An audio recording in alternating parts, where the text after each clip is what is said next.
Retrouvez votre chaîne Lutte TV sur le bouquet Canal+, le numéro 361. Lutte TV au cœur de l'action. dugg nag si li nga xam ne moom mooy actualité déjà saison bi yéex na ubbi déjà est-ce que faussewul calculu li nga xam ne moom mooy certains promoteurs. waaw tout à fait saison bi yéex na ubbi mais foofu aussi da nga may occasion ma préciser tuuti rek parce que am na ñu bëri acteurs yu bëri dañu foogoon ne ubbite saison bi ci président CNG la dépendre fekk na ñu toll foo xam ne dañ doon wax ni le 26 octobre avant le 26 octobre dañ njëkkoon wax ni le 7 novembre assemblée générale pour dem ci fédération dafay am 7 novembre mu am ay lenteur ay affaires yu bari yoo am ne xew na ci diggante bi ba ñu génnaat ne le 26 octobre la ñuy def saison te man sama arrêté bi mu ngi waroon jeex le 31 octobre ce n'était pas lié à l'arrêté mais li nit ñi xamuloon mooy saison de lutte ministère des sports moo koy ubbi moom mooy bind note arrêté ne la saison ouvre tel tëj tel ci intervalle boobu la CNG di woote xoolaat texte yi commencé joxe date yi mais tant que joxuñ la arrêté bu wane ne tel lay ubbi tel lay tëj amoo droit ne yaa ngi ubbi donc bu ma defoon loo xam ne du sama yoon mën nañ téye sama loxo ne ko non amoo te man vraiment dama di koo xam ne du ma bëgguma ko téye sama loxo parce que damay xam fi mu war a yem fi mu war a yem ma yem foofu fi mu war a communiquer ma communiquer foofu pour bañ a tooñ parce que aussi bu nekkee koo xam ne dañ la dénk ki la dénk bu la nee fii nga war a yem nga yem foofu su fekkee milieu la am nag comprendre wu ko noonu foog ne parce que dañuy dem fédération moo tax man ubbiwuma saison bi aw ma prérogative ubbi saison ministère mu waroon ubbi saison la taxoon ubbiwuñ ko nag xëy na ñoom ñoo xam ndax dañ doon xaar fédération am ba pare ñu ubbi ko ndax loolu peut-être ñoom ñoo ko xam mais en toute sincérité bi gars yi commencé di génn di attaquer ne kii dañu war a ubbi saison bi ndax lii ak lii c'était pas de mon ressort ma ubbi ko li ma waroon mooy wax waa ministère que lii ak lii jooy yi ñu ngi koy dégg donc ñoom bi ñu jugé nécessaire ne dañ koy ubbi yokk nañ proroger nañ mandat CNG jusqu'à installation fédération bi nga xam ne assemblée générale bi ñoom ñu ngi ko fixé le 27 ou le 28 décembre buñ ko fixé ba pare ñoom ñoo xam kañ la ñuy installé loolu ci ñoom lay dépendre mais tout compte fait daal activité courante yi ñu ngi koy doxal ba fa mu yem côté élection yi aussi ay nit dañ lay woo di la naan affaire yi ma ne leen dafa am commission boo xam ne ministère moo leen tànnal seen bopp ñoom ñooy saytu yooyu su doxee ñoom la su doxul ñoom la. kon daal yow wàllu mise en place fédération bi yow amuloo si benn mémise amoo si benn information te yow doxaluloo maanaam yow tu gères seulement les affaires courantes yi nga xam ne moo nekk au niveau du CNG. je gère seulement les affaires courantes mais ci biir loolu dina am lu ma ci wax ci kanam pas léegi am na yu bëri yoo xam ne dinañ ci wax. mais yow kon yow dugalul sa loxo si fédération. dugul ci fédération. donte nag pièce papier bu génn nañ ma jox à titre d'information mais amul benn avis boo xam ne émettre naa ko ci te j'ai beaucoup d'avis à donner là-dessus te dinaa ko jox yi nag mais c'est pas le moment. kañ ko fas yéene joxe su ñu defee mise en place fédération pare. xam nga fi mu nekk nii wax naa ko quelque part soo génnee ne lii baaxul ñu ne def fa bëgg a toog te mu leer la ne lii warul demee nii lii du woon yoon mu bokk wala warul bokk lii ak lii bëri na daal y a trop de choses à dire là-dessus mais instant bi boo ko waxee comme ñu ngi ne par force lii la comme ñu ngi naan lii mooy am donc booy wax day mel ni kii dafay wër nu mu mooyee pour des ci affaire bi mais man du ma kuy mooy je l'ai dit et je le répète parce que dans tous les cas ci lépp lu may def njàngale mii may def arbitrage bi ma doon def ak lépp li may def man dama jàpp ne sama dignité laay mettre toujours au devant ay liyaasu xaalis ak lu ne daanoon nañ ma ko proposer ba may arbitrer mosuma lekk dërëmu mbër et j'ai de très bons rapports ak ñoom de très bons rapports mbër day gagné xaalis yëkkati enveloppe bu rëy jox la ko kenn gisu la kenn gisu ko man ma delloo ko mu wéev la ko nga delloo ko ak yeneen ñu am jaar-jaar delloo ko ba pare conseiller la ne la sa yéene yegg si na waaye jëlal nga dimbale ki lay ñaanal dimbale sa yaay dimbale sa waajur su ma gisee ngay def naka sa dulul ma woo la conseiller la ci li ma xalaat xëy na loolu moo tax complicité boobu am man ak ñoom ma leen di gërëm bu baax a baax a baax a baax ci taxawaay bi nga xam ne jëlee ko ci président Gris Bordeaux Balla Gaye Modou Lo Zarko mu ngi may message léegi di ma yëgal dëj bi Zarko maa ngi koy nuyu au passage ak ñoo ñëpp nga xam ne ay ténor lañ ak jeune lutteurs yi ki ñu fi fekk léegi mbër la ak ñeneen ñoom prince ak ñëpp vraiment di kontaan ci taxawaay bi nga xam ne taxaw nañ ko ci man ci bañ may dénk ba muy jeex bañ may dénk ba muy jeex bañ may dénk xar nañ seen tànku tubay mu jaral leen lu ne bañ ma dénkee aussi gunge nañ ma ci ba fi ñu toll donc ñooñu bu ma toogee am occasion plateau dem leen di beral loxo gërëm leen sant leen mosuma ci jox kenn dërëm mosuma ci woo kenn ne ko demal attaqué diw te malgré tout ñu ngi koy def mais ay rumeur dafa bëri mais dina am lu bëri luñ ci wax parce que y a trop de choses à dire là-dessus. Du début jusqu'à la fin. Président su ma dégg ngeen wax dafa mel dafa am lu la metti dafa am loo denc sa xol mais na nga ko bëgg génne après mise en place fédération. dafa am lu bëri lu ma denc sama xol dafa am lu bëri lu ma denc sama xol. injustice la. bu mag sax. da nga jàpp da nga subir injustice. dama jàpp ne nit bu waxee dara daf ko war a respecté. foofu respecté wul kàddu. non ma ne nit bu waxee dara li may wax nii ki koy seetaan dina xam boo waxee ak nit dara da nga ko war a respecté foofu laa ci yem ba jotu leeral jot mais xam nga Ndeye Comba dafa am loo xam ne su ma ko waxee heure bi du safe parce que ça nit ñi dañuy jàpp ne c'est pas objectif c'est une volonté bu am buñ ma dénkee ne yemal fii dama yem foofu ba fu mu yem parce que loo wax jéemuma gàllankoor processus parce que mënuma ko dama ci tuuti su neexoon kilifa gi mu jël benn note donte demuñ fédération bind arrêté génne naa Malick diw laa ko jox man je pense que moo gënoon yomb c'était plus simple de le faire ainsi xam nga loolu yomb na te am nañ ko mais comme liñ la dénkuñ la ne ko boo fa jógee da ngay dee comme bu ma fi jógee du ma dee je suis un fonctionnaire de l'État yàlla nga may suturaal ci li ma yàlla di suturaale xëy na foofu lañ mu waroon di wàccee wala di ma dàq ma am lu ma métti mais comme foofu maa ngi continuer di suturlaw kon am na loo xam ne bu ma ko wonee leneen lay doon mais après booy wax fa lay gën a neexee parce que nii boo waxee lu gàllankoor y a beaucoup de prétendants ñoo xam ne am nañ envie am nañ ambition am nañ yaakaar ne suñu demee ci élection dinañ ci am lii ñooñu boo waxee mën nañ nekk sa premier adversaire fekk même looy wax bu dee am na objectivité sax ñooñu mën nañ jàpp ne say adversaire non kii lii caricaturé la mais bu lépp jeexee ba ñu def li ñuy def ba nga toog fi ngay toog boo communiqué ñooñu dinañ la gën a bàyyi nopp am na ñu lay naan nag injustice dañ koy wax fi nga ko war a waxee dafa yomb trop ñu xëy ne moom moo ko signé woon mais waxuñ ba léegi conditions yi tax nga signé ko te ñi koy wax ay kilifa la ñuy doon di woo ay nit ne waxal lii da ngay woo nit mu woo diw ne diw woo na ma wax na ma lii da ngay woo nit ne non xamoon nañ ne on allait scier ses pieds kilifa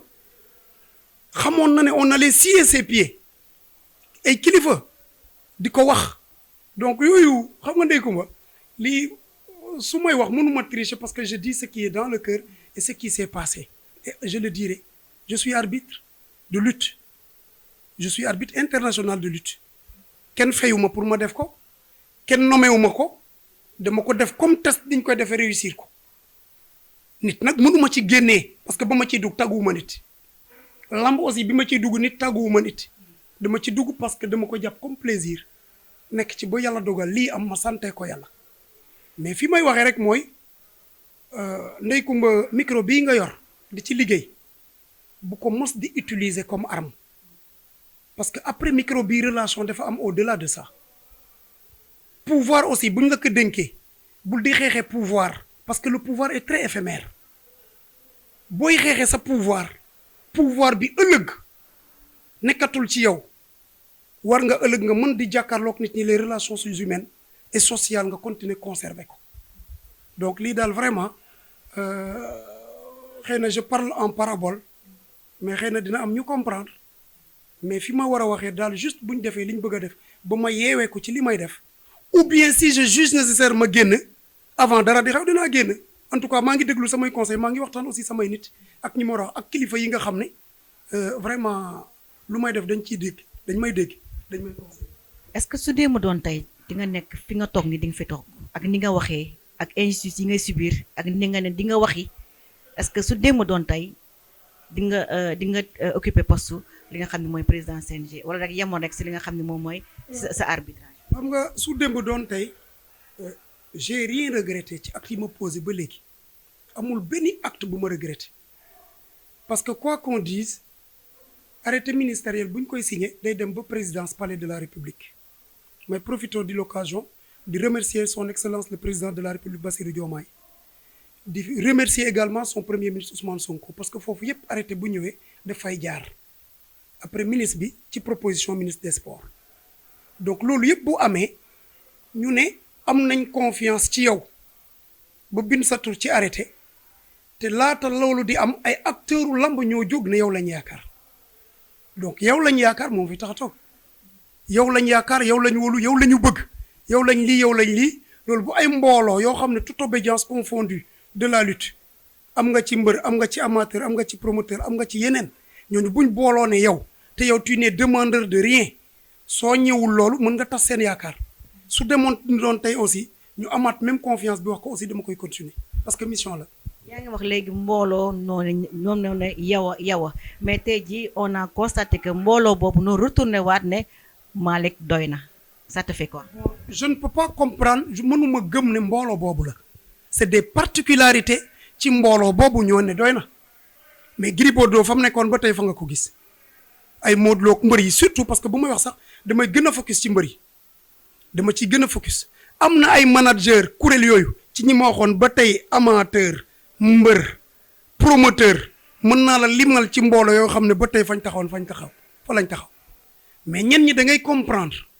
bu ñu demee ba am conviction ne Malick du candidat ils sont obligés ils sont tenus ñu dem seeti fu ñu dem man duñ ne parce que du ma candidat may bañal nit choix am non xam naa ne boo nekkoon candidat seetaan nga ay nit ñu bari ñu naan su Malick nekkoon candidat mais lu tax Malick nekkul candidat dinañ ci ñëw loolu yëpp dinañ ci ñëw parce que dañ jàpp ne politique ak piège personne ne m'a piégé je l'ai fait en toute conscience ma signé ko parce que dafa am piège yu bari yoo xam ne au contraire de ma déjouer des pièges moo tax loolu am.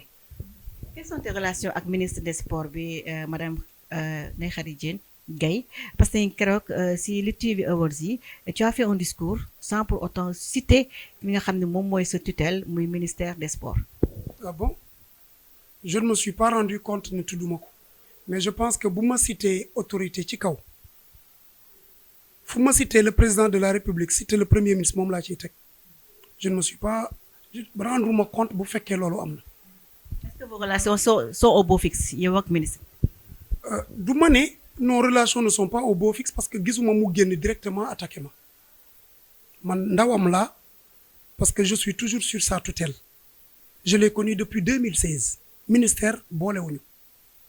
ma xam ko bu baax mu xam ma bu baax donc on s'est connu mais loolu boo koy wax day mel ni parce que daf la xam moo taxoon mu nommé la c'est pas parce que daf ma xamoon moo tax mu nommé ma mais bu ngeen gisee ñi doon solliciter pour que Malick soit président jógewul ci moom te ñooñu jegewuñu ko woon mais j'ai dit que ça a été une demande sociale du milieu de la lutte moom aussi mu déglu ay kilifaam ni mu nekkee sama kilifa noonu la ko keneen nekkee kilifaam mais bon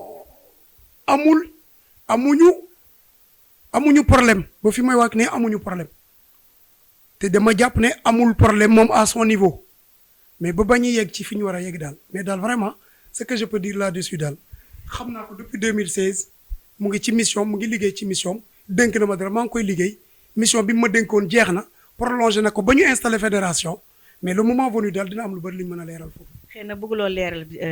bi si biir comme la ñuy wax rek sëb la lu ko bëtt nga si biir wax nga ko léegi amuñu problème waaye après dinaa leeral kon ça veut dire que am na loo xam ne am na si biir mais xëy na tu es en train de comme li ñuy wax rek yaa ngi wut ay raccourcis pour rafetal tey ji soo doon def tey bilan bi nga fi toogee ba léegi pour yow soo doon joxetee sa bopp note de 1 à 10 ñaata ngay jox sa bopp. xam nga noter sa bopp moom day xaw a jafe. mais war nga xam loo def. mais je me suis dit que comme acteur laa nekk ci milieu bi am na yu bari yoo xam ne étant acteur au cœur de l'arène parce que boo nee arbitre rek tu es au cœur du dispositif tu es au cœur texte yi ni ñu koy traité application bi sur le terrain tu es en contact direct avec les acteurs la presse ak ñeneen yooyu li ñuy jooy dañ koy xam da ngay am aperçu ci lan mooy problème mu arbitre yi lan mooy problème mu mbër lan mooy problème boo ñëwee nag say orientation sa programme da ngay obligé orienté ko ci côté boobu dañ koy orienté ci côté boobu moo waral les principaux acteurs parce que bu ñuy ne làmb mbër moo gën a tax après avant ngay lim keneen mbër ngay wax parce que moo fu tekku mooy bëre moom la ñuy seetaan mooy acteur principal bi avant promoteur ak ñeneen di ñëw kooku noonu nag nekk au centre du dispositif au cœur du dispositif kooku dafa baax nga xam lan moo ko gën a métti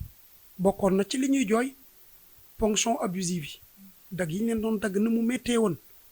yenn saay assistance sociale bi ni mu doon manqué ci ñenn ñi surtout anciens lutteurs ak yu mel noonu yëpp yenn règlement yi nga xam ne mënuñ ci échapper yooyu yëpp bokkoon na ci li nga xam ne dañ ko dajale woon ba pare parfois il disait que financièrement bu ñu leen doon defal compte rendu ils sont pas souvent satisfaits yooyu yëpp laa jël mettre ko en avant après commencer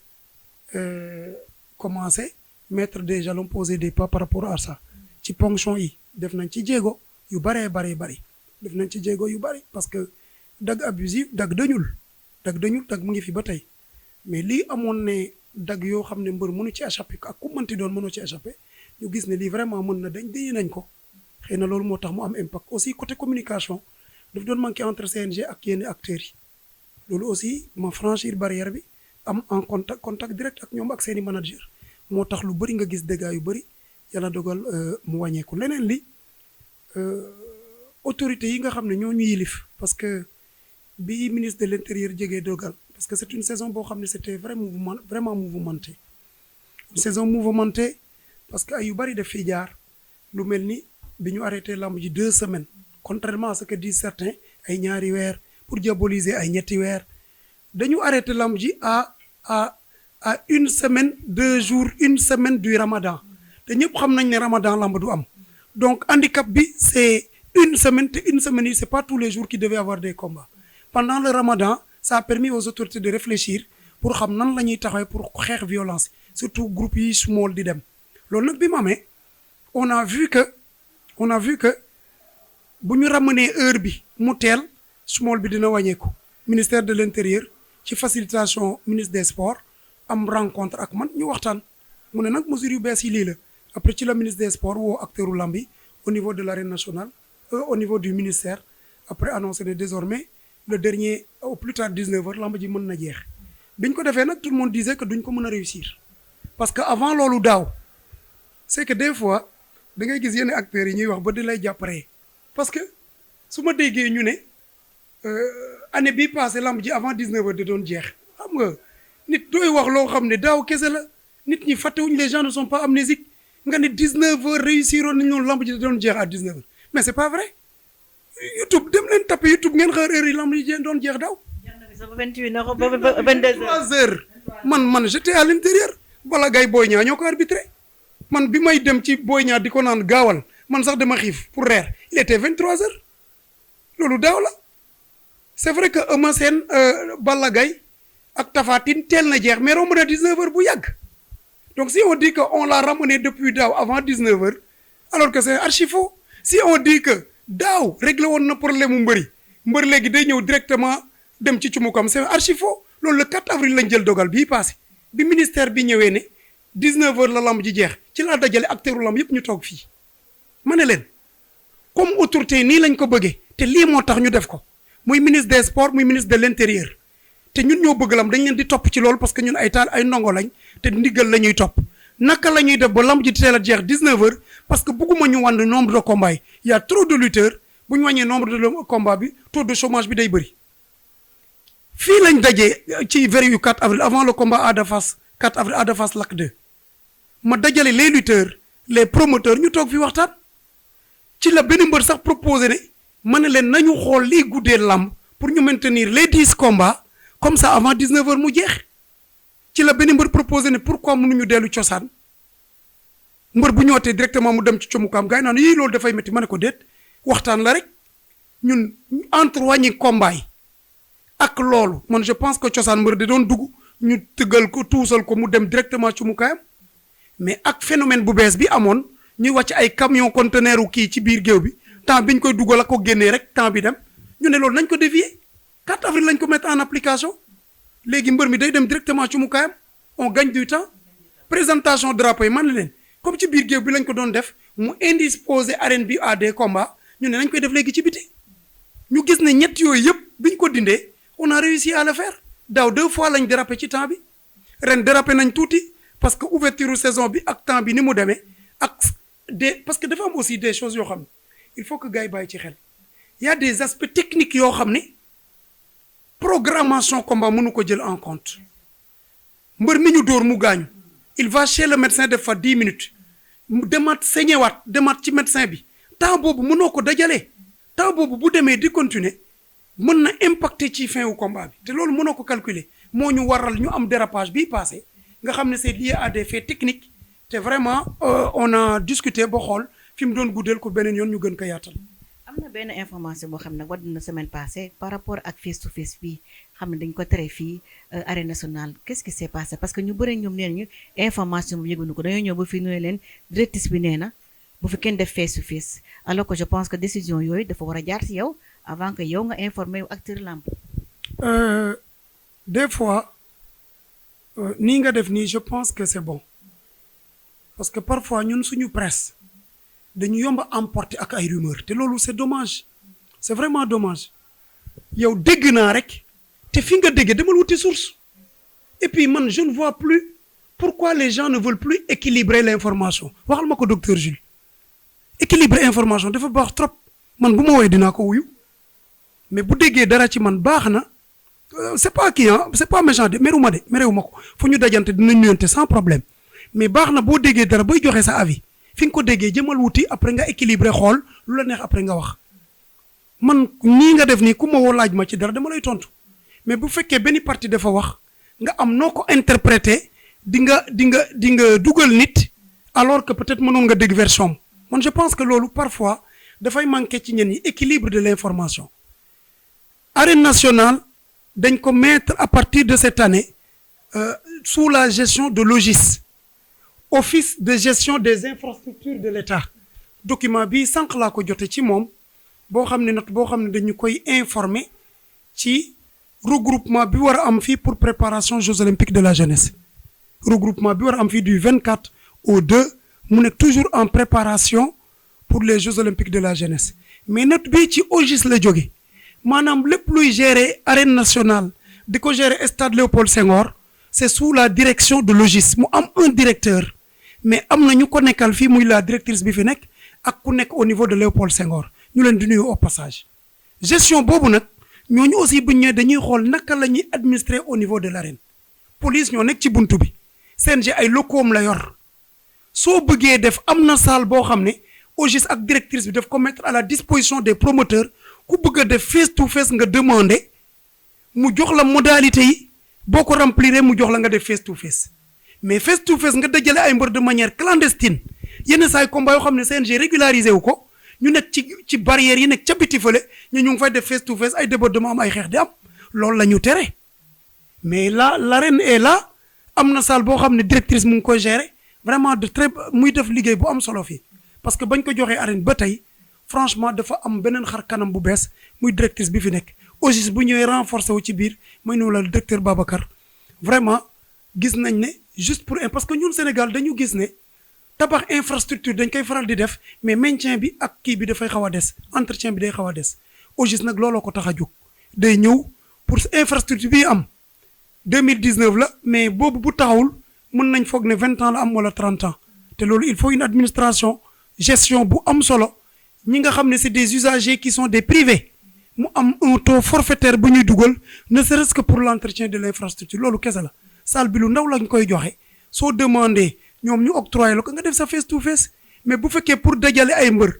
def ko ci de manière clandestine woo nit diw ak diw dañu war a bëre ñu envoyé ci ay photo dem ci coulisses yi foofu nekkul ci biir ñu ne ñu ngi def face to face ñu tere leen ko loolu aussi c'est à juste raison. moom la ñu woowee luuma. loolu laa dégg moom la ñu woowee luuma donc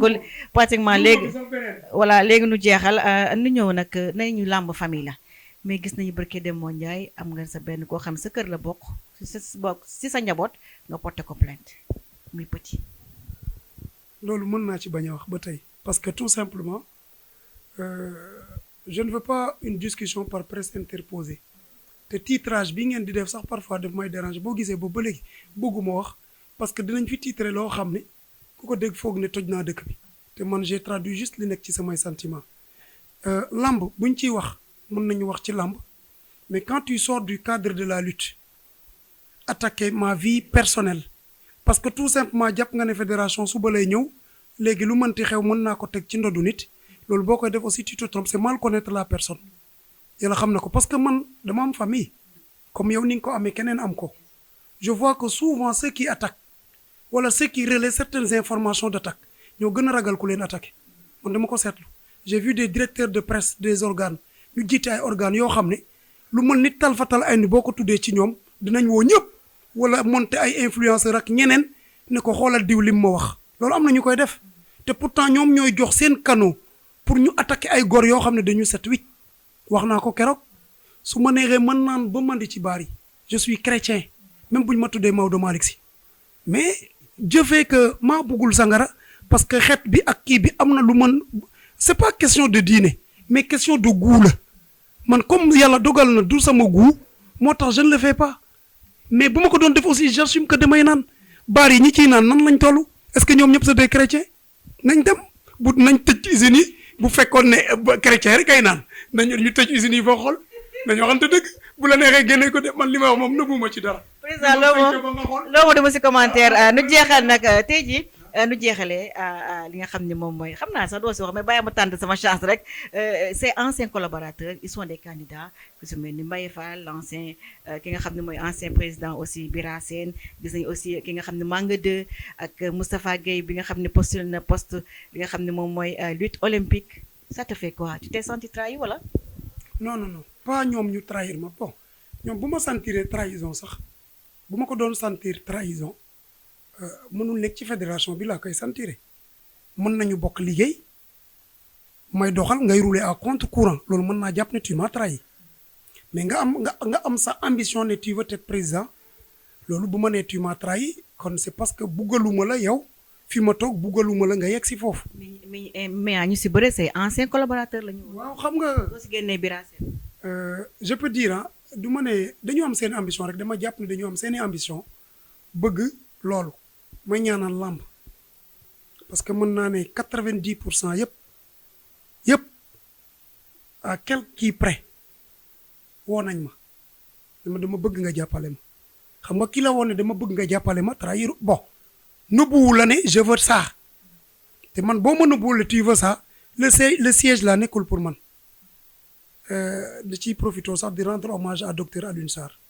moom mi fi def 26 ans di dégg lu raw li ma dégg en un an te mu leer ma ne dara du ci dëgg ci lu bari am na lu positif nag man lay félicité du ñàkk lu négatif parce que benn mission n'est jamais parfaite mais ki fi def 26 ans di dégg lii di ko dékku bu ma fi toogee nii damay profité di ko rendre un vibrant hommage xam ne gor bu set wicc kilifa la muñkat la te aussi il sait couver ses enfants moom franchement ça je le dis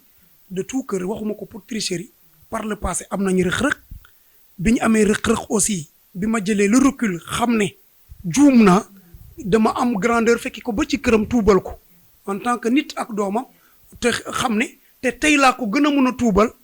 gannaaw bi ma doon am sax au delà de rëq-rëq boobu yenn préjugé dëgg naa CNG lii dëgg naa CNG lii mais bi ma ci toogee laa xam ne kii dañ ko doon tooñ waxaat naa ko suñ dernier gisee ma ne ko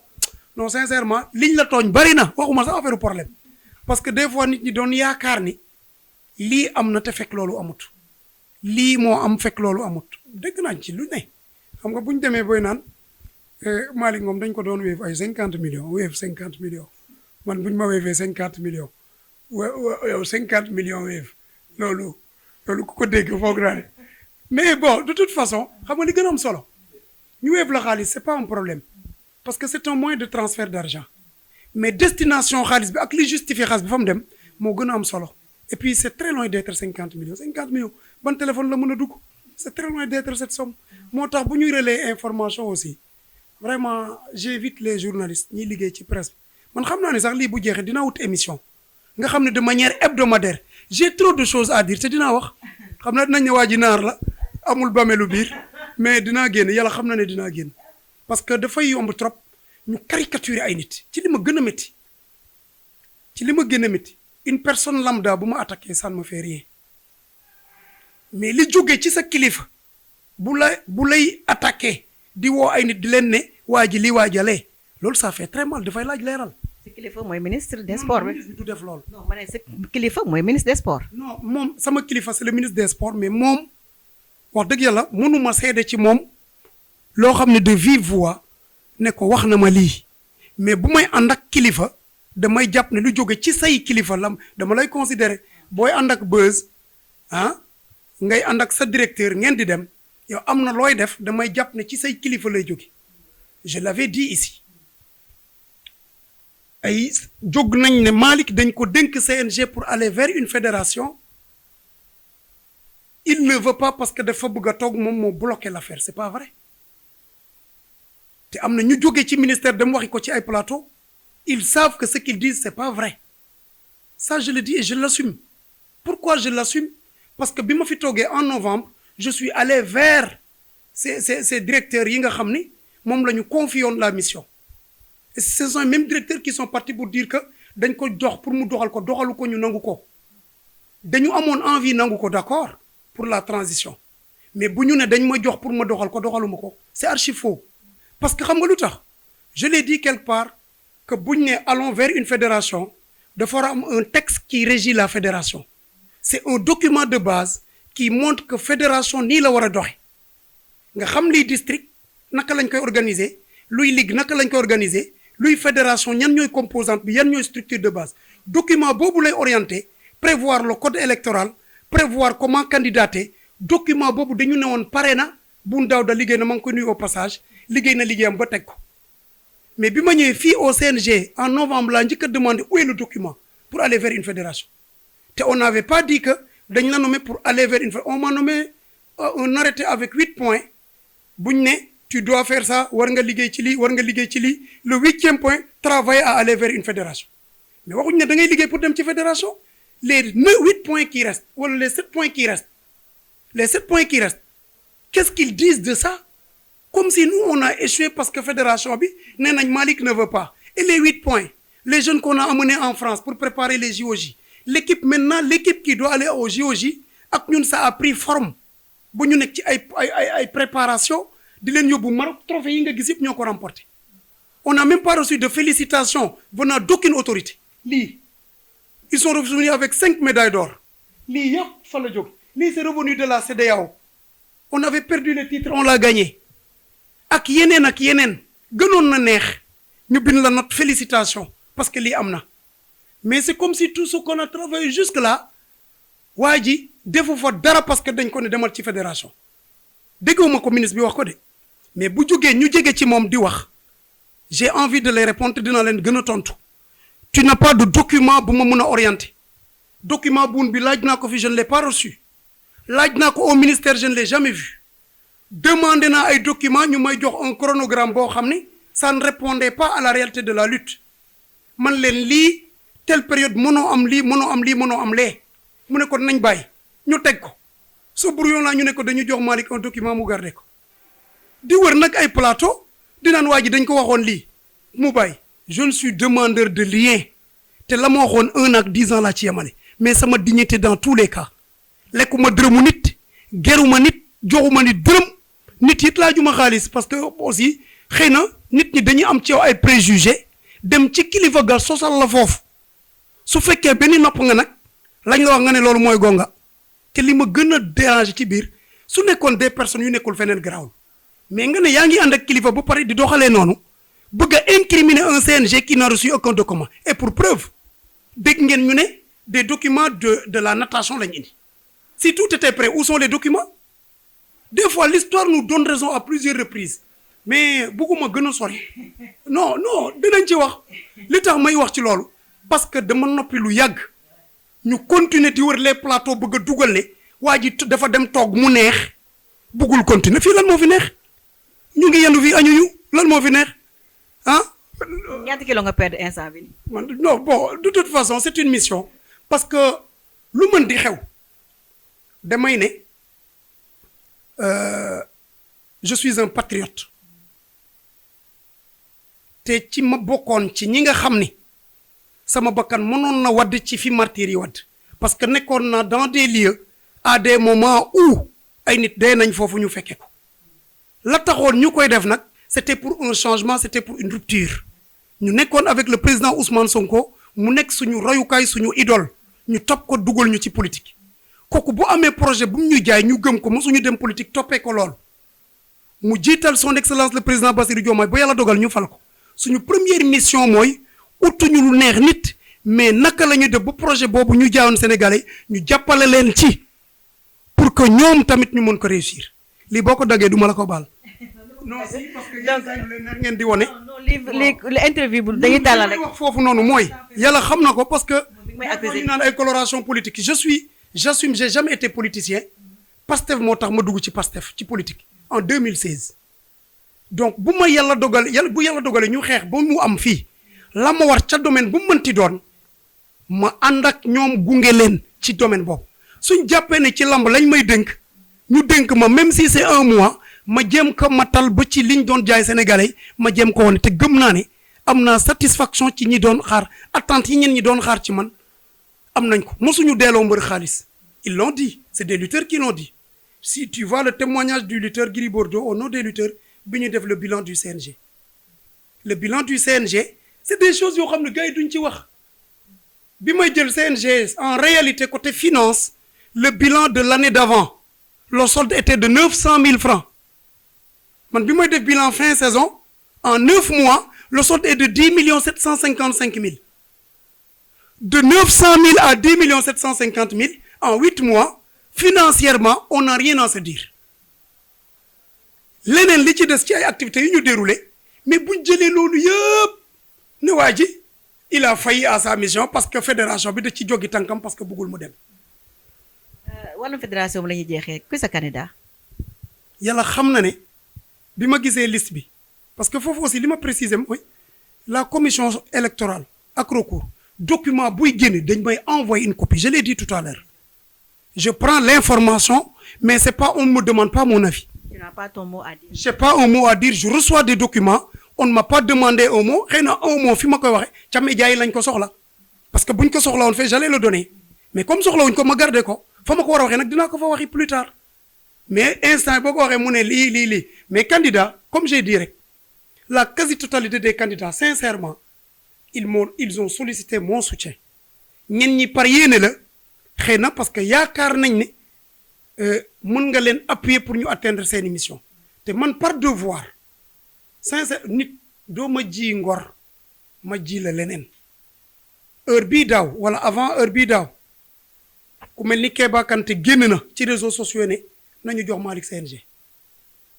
ku mel ni Pa Modou Bey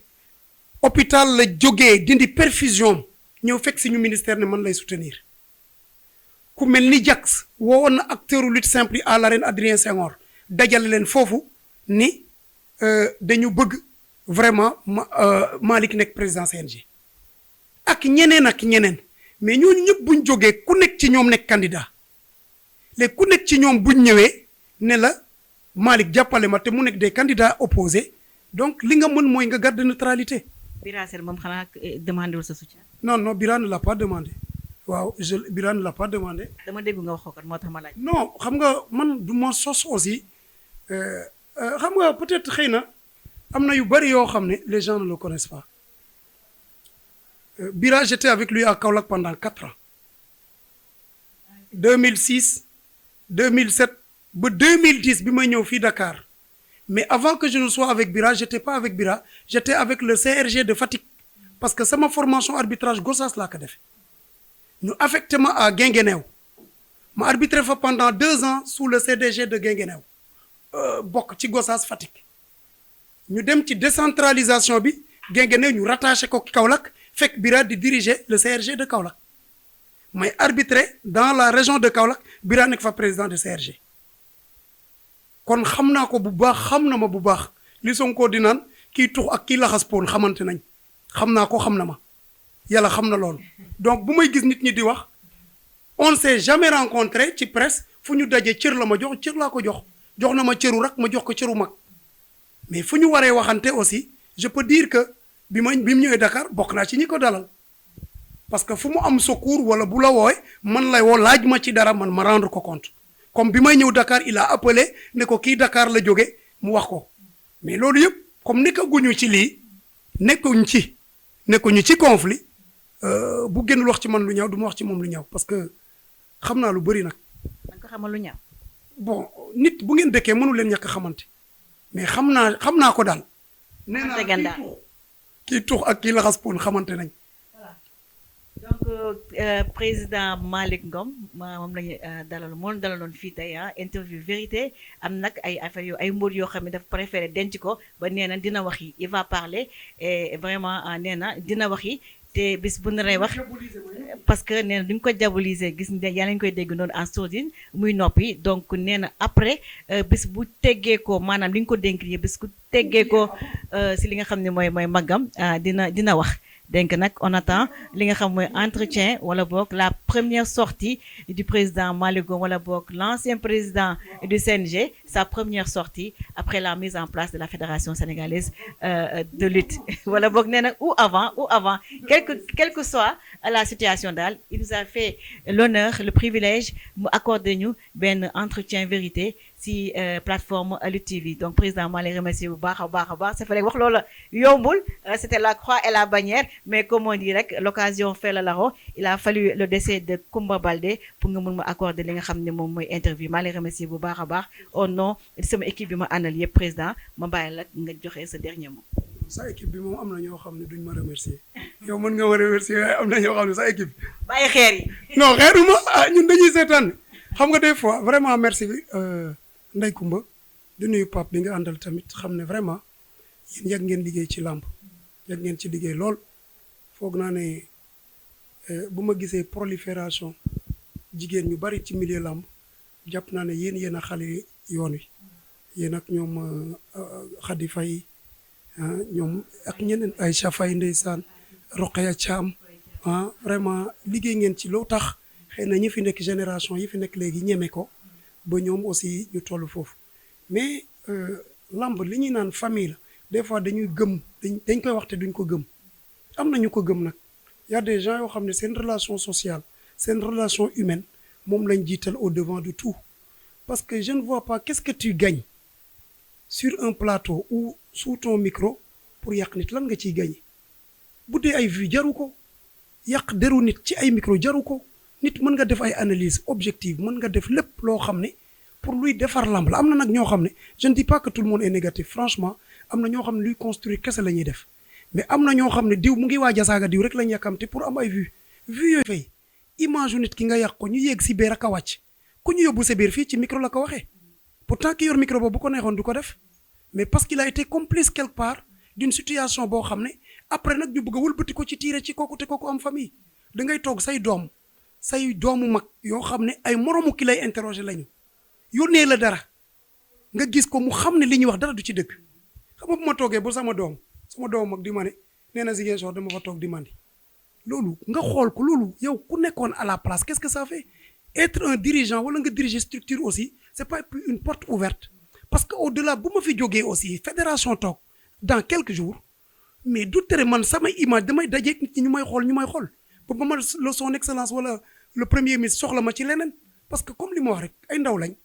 di xaar samay morom yi ma doon àndal ñuy campagne ñi ay député lañ ñi ay DG lañ ñi ay leneen xëy na ñu ngi am seen teranga ak feneen donc loolu bu ñu yàlla nattoo ci lii nga xam ne c'est du bénévolat ñu am ko di ci waslu ak dañ koy mutal ba mu sëkk en toute dignité en tout honneur moo tax may lancer wala on appelle di leen remercier toute l'équipe de Lutte TV jàpp ne ay jéego ñu ngi koy def ba bukk ci bouquet canal bi mais war nañu gën a yokk ñàkkul sax seen équipe ñu ngi def ay réunion de coordination ak d'autocritique parce que structure bu am organe bu am te duñu daje yenn saay di def évaluation loolu di ngeen di juum bu ngeen amee structure boobu mais bu fekkee dafa reposer wu ci benn nit wala ñaari nit selon leur inspiration ñu koy doxal ay njuumte mën na bari te njuumte yi nag bu dee famille bi ñuy woote lamb la war nañ ko mën a corriger ba famille bi ñu wax dafa tabax bi dafa war a commencer ci média bi après doog a wàcc ci suuf. soo paree li après foo jëm soo jógee ci président fédération mooy dernière question bi ma ko fàtte woon. su ma jógee j'ai plusieurs options su ma jógee ci président fédération bëri naa option yu ma mën a def rien ne m'empêche may arbitrer parce que je suis arbitre bien sûr man réew ma de su ma waree toog ci mukaay damay toog su ma waree arbitrer damay arbitrer parce que gis nga yàlla xam na ne am na yenn yi sax man daf may déranger yenn yi daf may déranger lamb yi ma raté fii Dakar fii ren ci saison bi néew na trop xëy na quelques lamb yi ñu gën a fës ngay dem ci loge mais lamb yu bëri ci tribune supporters yi laay toog ak ñoom pourquoi am na ñu koy diabolise non kilifa da nga war a toog gis nga nit kilifa yére la suba mën nañ ko sumi te buñ ko sumee da ngay soxla ndey kumba niñ doon ka foree noonu lañ war a continuer di foree ki la doon woo di la jot na continuer di la woo di la jot mais loolu bu deñee mais kon nan ngay nekkati mën naa delluwaat continuer arbitre je suis un arbitre international en activité 3 yi Sénégal am en lutte olympique ci laa bokk mën naa continuer di arbitrer comme ñëpp yàlla mën na dogal aussi son excellence le président de la république ou le premier ministre Ousmane Sonko wala keneen gis beneen liggéey boo xam ne daf ma koy dénk parce que je continue à être le coordonnateur de Pastef commune Thiaré Ndangi ci département Fatick donc dañuy continuer gunge le président de la république ak le premier ministre ci seen mission ba ba yàlla di dogal leneen mais en tout cas je continue ma profession d'enseignant nekkuma ci lam damay jàngale je suis un fonctionnaire de l'État école laa jóge doog a ñëw fii parce que nag man kenn du ma bett damay jàngale ñëw toog Alioune Sarr dafa ne xeex bu jotee wala xaw ma lan daal bul am na nu mu koy expliquer buñ la jiitu ci loolu man comme sama sutur la enseignement la profession bi ma nekk je suis un fonction instituteur jàngale nekk ci fonction publique donc loolu mënuma ko bàyyi dama ciy liggéey lii c'est une activité secondaire boo xam ne c'est du bénévolat donc damay continuer sama njàngale après passion lamb yi ma koy dund mën naa nekk promoteur parce que ñi fiy tëgg nii ñeme naa leen gis naa ni ñuy organiser mën naa nekk manager et puis dama ciy profiter de l'occasion que réunion de bureau démb xam naa peut-être le porte-parole dina ci waxaat que ñu ngi lancer benn formation en management parce que gis nañ ne kuréelu manager yi kuréelu arbitre dañ leen di former kuréelu entraîneur yi dañuy def formation ne serait-ce que pour une capacitation kuréelu manager yi aussi dëggmal nañ ci genre formation boo xam ne dina tax yenn dérives yi ak yenn wàcc sa yoon dugg feneen dina tax xëy na loolu ñu continuer ko mu ngi en gestation parce que man damay liggéey ba comme si duma fi mës a jóge tout en sachant que demain pare naa pour jóge fi donc loolu ci loolu laa nekk du 24 au 2 am na regroupement pour la petite catégorie parce que ci congé yi la ñuy préparer les jeunes yoo xam ne dañuy préparer Jeux olympiques ensuite aussi ci début boobu noonu am na programme boo xam ne même su fekkee installé ñu fédération entre temps ils peuvent continuer bu juger opportunité bi mais dans la lutte dinaa ci des je serai dans la lutte continuer liggéey bi mooy liggéey di leen jaajëfal bu baax a baax. merci beaucoup président Malick di remercier sama cadreur moom tamit war nañoo def formation manager yi Pape Ndiaye comme que amul liggéey bu bëri kër ga bureau donc di leen gërëm di leen remercier si seen fidélité si Lutte TV jërë ngeen jëf beneen yoon ak beneen invité si Lutte TV canal 361.